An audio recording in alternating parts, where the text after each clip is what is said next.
जितेंद्र नाथ जी, साथ चल रहे हैं वरिष्ठ नेता माधव आनंद जी। फंक्शन था उसमें चले गए, इसके कारण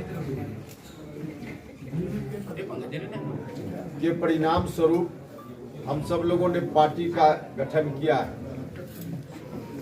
उसी क्रम में विरासत बचाओ नमन यात्रा का आज दूसरा दिन है। पूरे बिहार की यात्रा है, अलग अलग दिन में। कल हम लोग थे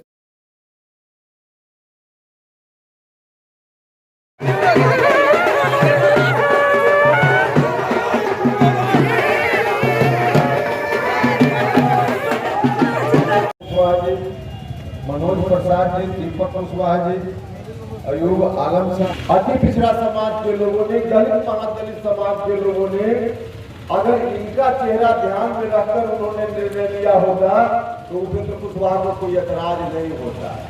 लेकिन ताकत इन लोगों से इन्होंने समय समय पर ली, और जब अपनी बात किसको सौंपना है तो जिसके खिलाफ बिहार की जनता ने बड़ी कुर्बानी देकर नीतीश जी को गद्दी सौंपने का काम किया, फिर से उसी को बिहार सौंपने की बात नीतीश कुमार जी करने लगे। वही बिहार को भेजने की बात करने लगे हैं। 2005 के पहले बिहार कहाँ था? 2005 के पहले बिहार किस स्थिति में था? चारों तरफ आतंक का माहौल था, अराजकता का माहौल था। व्यापारी वर्ग के लोग बिहार छोड़कर बाहर जा रहे थे। शिक्षा चौपट, क्लास चौपट, गरीबों के लिए कोई इंतजाम नहीं। माँ चिंतित रहती थी घर में, बच्चा स्कूल गया है तो शाम तक वापिस होगा कि नहीं होगा। दूसरा का जो बिहार चल रहा था, उसी के खिलाफ अभियान में नीतीश कुमार जी को हम सब लोगों ने भी साथ दिया, उनका सहयोग किया। आप सब लोगों ने, बिहार के लोगों ने उनको ताकत दी। और जब बारी आई कि अपनी बात अब क्या करना है, तो दुर्भाग्य इस बात का, दुख इस बात का कि नीतीश जी 2005 के पहले जिसके हाथ में बिहार था उसी को फिर से बिहार सौंपने की बात करने लगे। भाई और मित्रों, बड़ी मेहनत के बाद, बड़ी कुर्बानी के बाद जिस तूफान से किस्ती को निकालकर बिहार के लोगों ने नीतीश जी के ऊपर जवाबदेही सौंपी थी, उस किस्ती को फिर से नीतीश जी उसी तूफान में डालने की बात कर रहे हैं। उपेंद्र कुशवाहा कभी उसको बर्दाश्त नहीं करेंगे। उस तूफान में बिहार फिर से चला जाए, मुश्किल दिन होगा। इसलिए हम आप सब लोगों से आग्रह करने आए। हम लोगों ने भी इसीलिए पार्टी का गठन करने का काम किया। हमने शुरुआती दौर में प्रयास किया, हम जनता यूनाइटेड में थे, हमने प्रयास किया कि नीतीश कुमार जी गलत रास्ते पर नहीं जाए।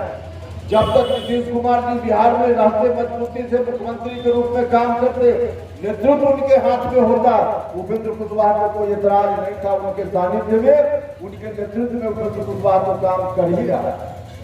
लेकिन फिर से बिहार को उसी रसातल में भेजने का निर्णय जब लेने लगे तो पार्टी में मैंने एतराज शुरू किया। मैंने कहा यह नहीं हो सकता है, गलत रास्ते पर नहीं जाइए। बार बार हमने प्रयास किया।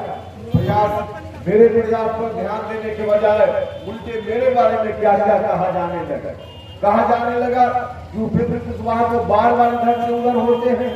उपेंद्र कुशवाहा अति महत्वाकांक्षी व्यक्ति है।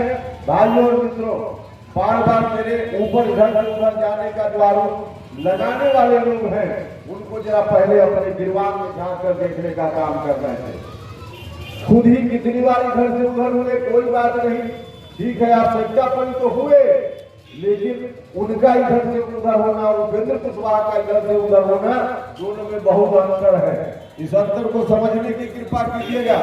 उनका था इधर से उधर, इस कुर्सी से उछलकर कुर्सी की सुरक्षा के लिए दूसरी कुर्सी पर बैठ जाना, कैसे कुर्सी सुरक्षित रहे, इसके लिए इधर से उधर जाना हुआ। उपेंद्र कुशवाहा ने जब इधर से उधर किया है तो कुर्सी छोड़कर, कुर्सी के लिए नहीं किया, कुर्सी छोड़कर सड़क पर आपके बीच संघर्ष में आने के लिए उपेंद्र कुशवाहा ने किया।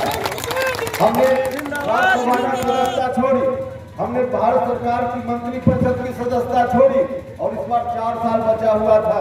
सदन में तो हम थे। सदन में जाने के लिए लोग क्या क्या प्रेरणा देते हैं, क्या क्या करते हैं एमएलए बनने, एमपी बनने, एमएलसी बनने के लिए।